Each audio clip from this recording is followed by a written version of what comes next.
মিশরে একটা দৌড় প্রতিযোগিতা হতো। ওই দৌড় প্রতিযোগিতায় আমর ইবনুল আস রাদিয়াল্লাহু তাআলা আনহুর ছেলে অংশগ্রহণ করেছে, কিন্তু এক মিশরি ওই দৌড় প্রতিযোগিতায় চ্যাম্পিয়ন হয়ে গেছে। রানার্স আপ হয়েছে আমর ইবনুল আসের ছেলে। এবার মিশরি ফার্স্ট আর গভর্নরের ছেলে সেকেন্ড। রাগের চোটে আমর ইবনুল আসের ছেলে ওই মিশরির মাথার মধ্যে কয়েকটা বাড়ি মেরেছে। মিশরি বলে, আমার মাল্লা কেন? তুমি খেলায় পারো না, আমারে মাল্লা কেন? আনা ইবনুল আকরামিন, আমি গভর্নরের পোলা, আমি যা বলবো এটাই হবে, আমার উপরে কথা নাই। মিশরি ওইখানে আর ঝগড়া বাঁধায় নাই, মনে দুঃখ নিয়ে মদিনায় চলে আসলেন। এসে বললেন, আমিরুল মুমিনিন, আপনি আমর ইবনুল আস রাদিয়াল্লাহু তাআলা আনহুকে মিশরের গভর্নর বানিয়ে পাঠিয়েছেন। একটা প্রতিযোগিতায় আমি চ্যাম্পিয়ন হয়েছি, ওনার ছেলে হয়েছে রানার আপ। কেন সে চ্যাম্পিয়ন হতে পারে নাই? এই কারণে আমার মাথায় লাঠি দিয়ে 3টা বাড়ি মেরেছে।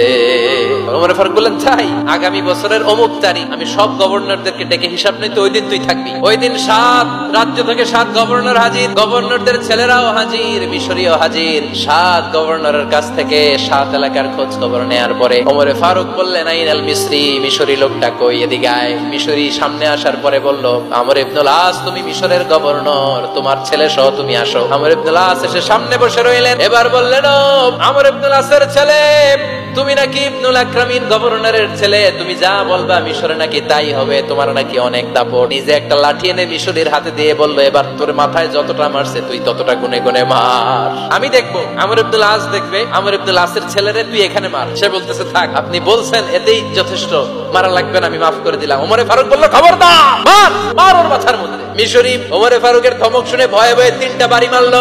এই বাড়ি মারা দেখেও ওমরে ফারুকের হৃদয় ঠান্ডা হয় নাই। লজ্জায় আমর ইবনুল আস, বয়স হয়ে গিয়েছে, সাহাবা, মাথা তখন টাক, মাথায় চুল নাই, লজ্জায় মাথাটা হেট হয়ে মাথাটা নিচু করে রেখেছে।